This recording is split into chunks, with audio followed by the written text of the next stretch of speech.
Bismillahirrahmanirrahim. Assalamualaikum warahmatullahi wabarakatuh. Selamat pagi, selamat siang, selamat sore, maupun selamat malam kapanpun Anda menyaksikan training ini. Nama saya Rian Syah, senang sekali saya bisa menyapa Anda pada kesempatan kali ini. Di mana di kesempatan kali ini kita akan membahas satu topik tentang mengapa bisnis itu bermasalah. Dan kita akan spesifik pada bisnis online ya. Jadi mengapa bisnis online bermasalah?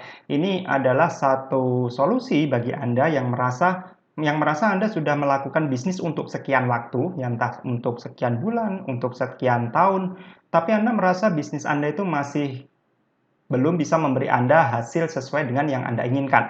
Ya, Anda masih merasa bisnis Anda ini ada masalah, cuman Anda nggak ngerti masalahnya di mana. Nah, jadi training ini saya harapkan bisa memberi Anda pandangan yang lebih jelas tentang mengapa bisnis Anda itu bermasalah, apa masalahnya, di mana letak masalahnya, dan bagaimana mengatasinya nantinya. Nah, jadi begini teman-teman, sebelum saya mulai materi utamanya, perkenalkan bagi Anda yang belum kenal saya, nama saya adalah Rian Syah. Misi saya adalah membantu Anda, baik Anda yang masih pemula maupun Anda yang sudah expert, untuk menghasilkan uang lebih banyak dengan bekerja lebih sedikit. Ya, jadi inilah misi saya sebenarnya. Ya, jadi ini adalah misi yang memotivasi saya untuk membuat berbagai macam online course, membuat berbagai macam ebook atau mentoring supaya bisa membantu Anda mencapai target ini, ya, menghasilkan uang lebih banyak dengan kerja lebih sedikit. Nah, jadi ada banyak pertanyaan teman-teman yang datang kepada saya lewat WhatsApp terutama itu yang kurang lebih topiknya seperti ini. Yang polanya itu saya sudah melakukan ini tapi kenapa belum mendapatkan itu? Ya, contohnya gini, Mas, saya sudah ngiklan di Facebook Ads, tapi kenapa kok belum mendapatkan hasil penjualan seperti yang saya inginkan? Mas, saya sudah melakukan email marketing, sudah ngirim email tiap hari. Saya sudah punya list, tapi kenapa kok belum ada yang beli? Mas, saya sudah melakukan ini, tapi kenapa belum mendapatkan itu? Nah, itu banyak pertanyaan yang saya dapatkan itu seperti itu. Mas, saya sudah menekuni bisnis online selama setahun lebih, ya. Tapi kenapa kok penghasilan masih seret juga gitu? Bahkan untuk bertahan hidup sehari-hari aja sulit ya, kurang lebih gambarannya seperti itu. Jadi gini teman-teman, ketika kita baru memulai bisnis, biasanya kita akan memandang kepada sosok expert yang memang sudah sukses duluan. Ya, istilahnya seperti itu. Ada orang yang memang sudah sukses di bisnis online, lalu kita ingin sukses seperti orang tersebut. Lalu orang tersebut biasanya membongkar dalam tanda kutip rahasia suksesnya. Saya sukses karena misalnya copywriting, karena list building misalnya, atau karena Facebook Ads dan lain sebagainya. Lalu kita meniru, kita akhirnya beli kursus FB Ads dari dia misalnya. Kemudian kita praktek, ternyata kok kita nggak dapat hasil seperti yang si expert dapatkan gitu kan. Orang yang kita anggap lebih sukses bisa dapat banyak uang, tapi kenapa kok kita enggak? Padahal yang kita lakukan sama persis dengan yang beliau ajarkan. Nah, kurang lebih seperti itu. Nah, ini apa sebenarnya masalah yang terjadi di sini? Apa memang online course-nya jelek atau memang kitanya aja sebenarnya yang nggak bisa mempraktekkan ilmunya dengan benar? Nah, ada apa? Masalahnya di mana? Jadi gini teman-teman, bisnis itu saya ibaratkan sebagai sebuah mobil ya. Mobil itu ada banyak komponen-komponen yang disatukan sehingga kita bisa memiliki satu mobil yang bisa kita kendarai ya, dari tempat kita berada sekarang menuju tujuan manapun tempat yang ingin kita tuju. Jadi sebuah mobil itu kan ada komponen-komponen ya, ada mesinnya, ada akinya, ada bensinnya, ada roda kemudi, ada kursinya, ada rodanya dan lain sebagainya, ya kan? Dimana komponen-komponen itu saling mendukung satu sama lain sehingga sebuah mobil itu bisa bekerja dengan baik. Nah, kalau misalnya saya tanya seperti ini, bagian mana yang paling penting dari sebuah mobil? Kira-kira Anda akan jawab apa? Apakah mesinnya, apakah rodanya, atau setirnya, atau apanya? Mas, bagian paling penting dari mobil itu pasti mesinnya, Mas. Karena kalau nggak ada mesin, ya mana mungkin mobil bisa jalan. Oke. Kalau misalnya sebuah mobil punya mesin yang bagus, tapi nggak ada rodanya, kira-kira bisa jalan nggak? Nggak bisa, Mas. Wah, berarti bagian yang paling penting dari mobil itu roda ya, Mas? Ya belum tentu. Ada mesinnya, ada rodanya. Kalau nggak ada akinya ya nggak bisa hidup. Wah, berarti paling penting aki dong, Mas. Ya belum tentu. Kalau kalau bensinnya kosong ya tetap nggak jalan juga, ya kan? Nah, jadi gini teman-teman, poin pembicaraan ini intinya gini. Intinya dalam sebuah mobil itu nggak ada komponen yang paling penting dan nggak ada komponen yang nggak penting. Semua komponen, mulai dari yang gede sampai yang kecil, itu penting semua. Nah, inti pembicaraannya sampai ke situ. Mau mobil itu mesinnya bagus, rodanya bagus, akinya bagus, tapi kalau nggak ada setirnya, ya mobil Anda akan hilang kendali. Semua komponen komplit, ya, semua komponen komplit kecuali kursinya. Nah, mobil Anda bisa jalan nggak? Ya bisa jalan. Cuman kan Anda nggak nyaman. Masa iya Anda nyetir sambil berdiri? Itu kan nggak enak. Nah, itu teman-teman. Nah, dalam bisnis, kurang lebih sama teman-teman. Anda perlu banyak komponen-komponen. Ya nggak banyak sih, tapi beberapa. Ada beberapa komponen-komponen penting yang Anda perlu satukan. Seperti potongan-potongan puzzle. Ya, ada potongan-potongan puzzle yang kalau potongan-potongan ini Anda hubungkan satu sama lain, dia akan membentuk satu kesatuan utuh. Ya, kalau kurang satu potong aja, itu puzzle-nya nggak komplit. Nah, kurang lebih seperti itu bisnis Anda. Jadi, mana komponen dari bisnis Anda yang paling penting? Ya, semuanya penting. Jadi kalau ada yang bilang, Mas, saya sudah ngiklan tapi kok nggak dapat hasil yang sesuai yang saya inginkan. Nah, mungkin masalahnya bukan di bagian iklannya, tapi di bagian yang lain. Atau mungkin masalahnya ada di iklan tapi Anda belum mampu mengatasinya. Mas, katanya kalau melakukan email marketing terus kita mengirimkan email tiap hari itu akan mendapatkan penjualan yang signifikan. Tapi saya sudah email tiap hari, saya sudah berusaha mengirimkan email ke subscriber saya, ke list saya tiap hari, kok tetap nggak dapat penjualan juga. Nah, mungkin masalah Anda bukan di email marketingnya, tapi di area lain. Nah, itu akan kita bahas di slide berikutnya, teman-teman. Jadi, alur mulai dari orang melihat promosi Anda sampai kemudian mereka menjadi pelanggan atau customer, itu ada alurnya, teman-teman. Jadi, nggak serta-merta orang itu melihat penawaran Anda terus, udah, saya langsung beli. Ya, ada sih orang yang langsung beli, tapi itu tidak semua orang seperti itu. Jadi ada alurnya. Pertama, Anda promosi, ya kan? Entah metode apapun yang Anda gunakan untuk berpromosi, mau iklan berbayar ataukah proses organik. Intinya Anda promosi, lalu orang melihat promosi Anda. Nah, di antara sekian orang yang melihat promosi Anda, itu pasti ada yang tertarik untuk klik dan ada yang cuek. Ya kan? Nggak mungkin semua manusia yang melihat iklan Anda atau promosi Anda itu tertarik semua. Wah, itu kalau ada yang tertarik semua, saya deh yang belajar ke Anda. Ya. Pasti ada yang cuek, ada yang tertarik. Nah, orang yang tertarik untuk mengklik iklan Anda, nah itu nanti iklan Anda diarahkan kemana? Promosi Anda. Apakah Anda langsung jualan? Ya, kalau langsung jualan berarti diarahkan ke halaman sales page atau halaman produk. Tapi kalau misalnya strategi Anda adalah menangkap data kontak mereka dulu ya, Anda arahkan ke namanya opt-in page, di mana di opt-in page ini ya ibaratnya ini halaman penangkap email ya, seperti yang Anda lakukan ketika subscribe ke Project Juta Sehari ya, Anda mengarah ke halaman penangkap email. Ya, apakah Anda dapatkan emailnya dulu, kemudian di follow up lewat email atau langsung jualan? Dalam skenario ini saya anggap Anda arahkan ke opt-in page dulu ya, ada yang subscribe. Di sini orang yang subscribe ya, orang yang mendarat ke opt-in page kita sebut traffic. Sementara orang yang traffic yang mendarat di opt-in page itu kalau mereka subscribe kita sebut mereka sebagai list atau leads atau subscriber atau prospek. Itu semuanya sama. Jadi nggak usah bingung dengan perbedaan istilah yang seperti itu. Sama, kurang lebih sama ya. Nah, kemudian subscriber, yang namanya subscriber itu ya kalau kita kirimin email itu ya ada sebagian yang rajin baca email, sebagian ada yang jarang baca, masih mau baca gitu, cuman mereka jarang aja, nggak tiap hari. Pokoknya kalau lagi senggang ya baca, kalau nggak lagi senggang ya nggak baca. Nah, kemudian ada sebagian juga yang memang nggak pernah baca ya. Jadi di sini kita list kita itu ada yang namanya active list, ya ada list yang aktif, ada list yang pasif, kemudian ada yang dead list, ya benar-benar dead list. Mereka ada di list kita, cuman email atau informasi penawaran apapun yang kita kirim ke mereka, mereka nggak mau baca, itu dead list ya.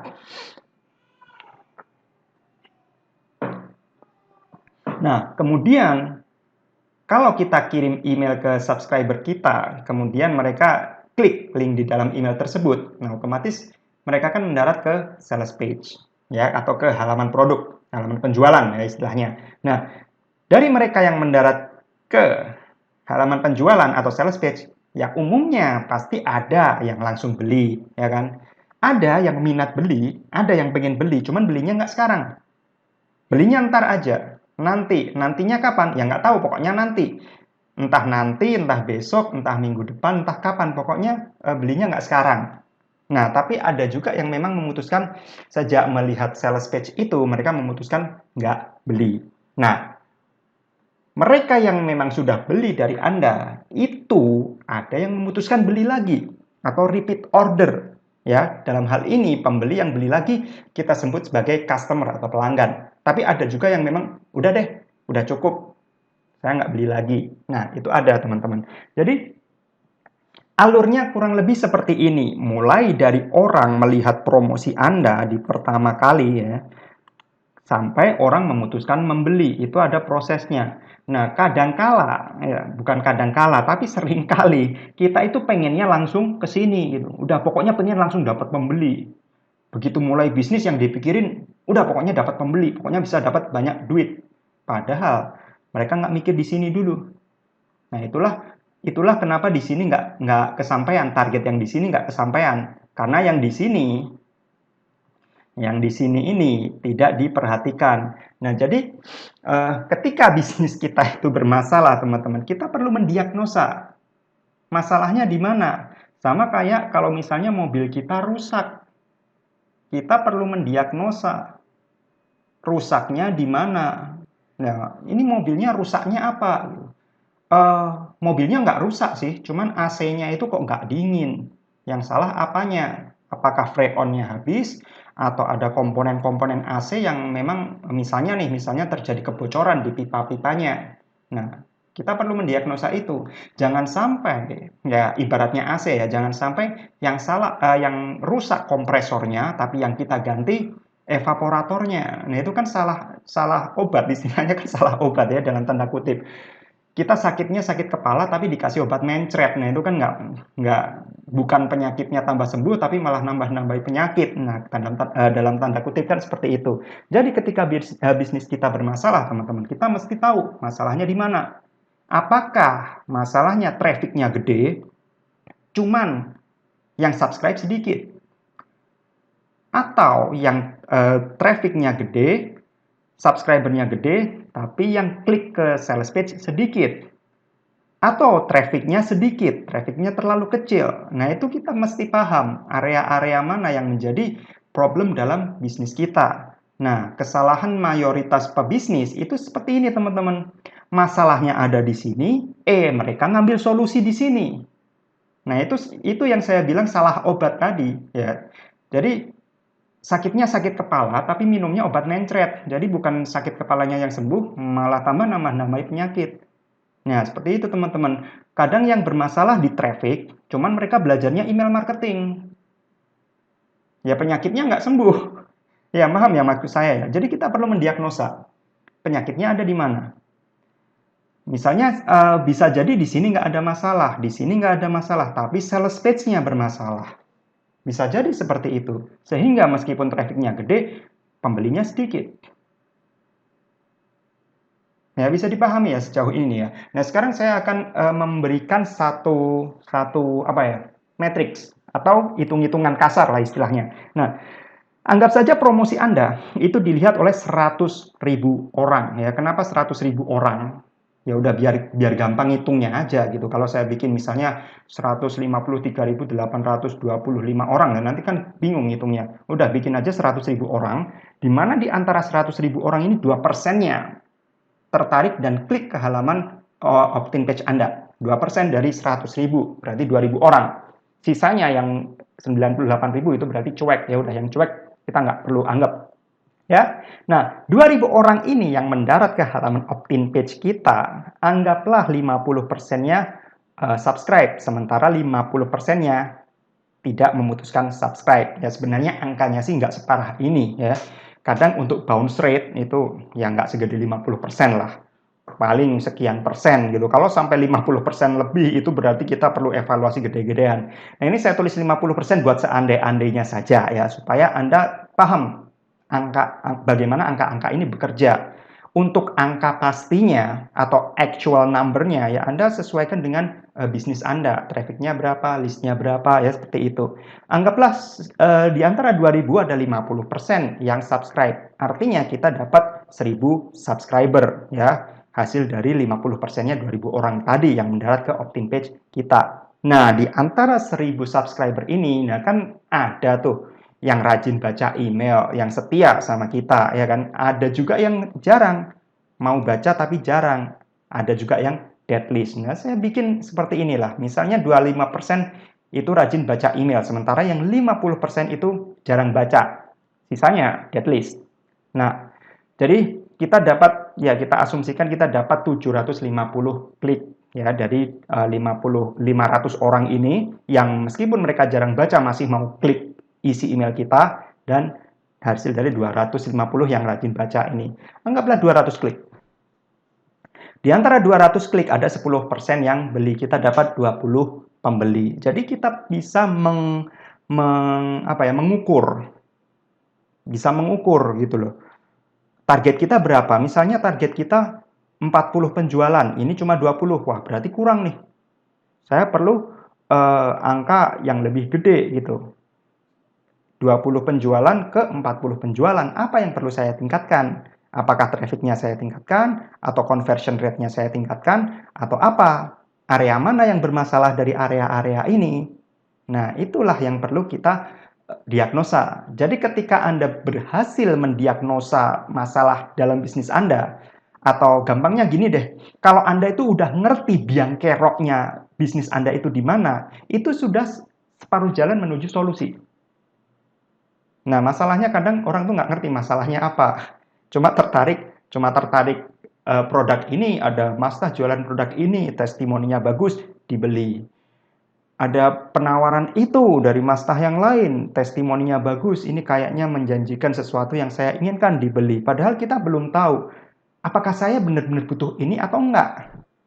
Nah, itulah gunanya Anda punya mentor. Kalau Anda nggak punya mentor, Anda mikir sendiri. Tapi kalau Anda punya mentor, nanti Anda bisa tanya, gitu, Mas, Mbak, Pak, Bu, saya melihat penawaran ini. Apakah penawaran ini benar-benar saya butuhkan? Apakah ini bagus untuk bisnis saya sekarang? Kalau saya beli, apa untungnya? Kalau saya nggak beli, apa resikonya? Nah, itu bisa Anda tanyakan. Sama kayak kalau misalnya mobil Anda rusak, terus Anda nggak ngerti masalahnya di mana. Ya udah, jangan dibongkar sendiri. Nanti malah nambah-nambahin masalah. Ya Anda bawa ke bengkel. Karena orang bengkel pasti kan lebih ngerti daripada Anda. Gitu. Pak, ini keluhannya ini. Yang rusak apa? Kalau perlu ganti, yang diganti apa? Nanti kalau misalnya saya ganti, habisnya biaya berapa? Nah, itu kan komplit, jelas, ya kan? Nah, seperti itu teman-teman. Nah, by the way, saya punya program mentoring private one-on-one yang namanya adalah Project Sejuta Sehari, teman-teman. Jadi sesuai judulnya, Project Sejuta Sehari ini adalah mentoring one-on-one yang membantu Anda untuk mendapatkan penghasilan 1 juta dalam sehari, atau kumulasinya itu 30 juta per bulan, kurang lebihnya ya, dengan asumsi bahwa 1 bulan kita anggap 30 hari. Nah, di dalam proyek 1 juta sehari ini teman-teman, nanti kita akan diagnosa. Bagi Anda yang sudah punya bisnis dan Anda merasa bisnis Anda ini bermasalah, nah, masalahnya di mana? Gitu. Apakah di sini, atau semuanya bermasalah? Nah, itu nanti kita akan diagnosa di situ. Nah, kemudian kita akan memperbaiki satu persatu. Kita akan bikin penawaran yang bagus, ya, yang penawaran yang istilahnya itu saking bagusnya orang jadi sulit untuk menolak meskipun kita patok dengan harga yang relatif tinggi. Nah, kemudian kita akan membangun market kita, ya kita akan membangun list, kita akan membangun basis basis pelanggan, kemudian kita akan membangun ya komponen-komponen bisnis yang saya sebut sebagai mesin-mesin mobil tadi, ya komponen-komponen supaya ibarat mobil bisnis kita itu bisa menjadi satu kendaraan yang utuh yang bisa mengantar kita ke tujuan kita. Nah, jadi untuk Anda yang misalnya nih Mas, saya masih pemula, kira-kira ini cocok nggak buat saya? Justru kalau Anda masih pemula itu malah lebih enak, teman-teman. Kenapa? Karena Anda masih belum terkontaminasi informasi-informasi yang menyesatkan. Jadi malah kalau Anda masih pemula itu malah malah lebih enak. Malah bahkan saya bisa bilang malah lebih cepat hasilnya dibandingkan dengan orang yang sudah mulai bisnis sekian lama tapi kemudian melakukan kesalahan. Nah, itu kalau Anda melakukan kesalahan, kesalahannya perlu diperbaiki dulu. Tapi kalau Anda masih fresh, masih merasa pemula, masih baru, itu Anda bisa memulai satu langkah yang baru tanpa Anda perlu mengatasi masalah yang lama. Ya, Anda bisa memulai satu awal yang baru tanpa perlu memperbaiki kesalahan-kesalahan yang sudah lama. Nah, jadi jika Anda tertarik dengan proyek sejuta sehari, ya jika Anda tertarik mendapatkan bantuan saya untuk mendapatkan income sejuta sehari atau kumulatifnya adalah 30 juta rupiah per bulan, silakan Anda klik tombol orange di bawah video ini atau Anda langsung menuju ke browser Anda dan Anda ketik di sana projectsejutasehari.com ya, project PROJECTS ya, projectsejutasehari.com. Jadi semoga video ini bisa membantu Anda untuk mengurai benang kusut di mana letak masalah dalam bisnis Anda, dan kurang lebihnya kalau ada kesalahan, ada salah kata atau ada kesalahan pada saat saya menyampaikan materi, saya mohon maaf sebesar-besarnya. Wabillahi taufik wal hidayah. Wassalamualaikum warahmatullahi wabarakatuh.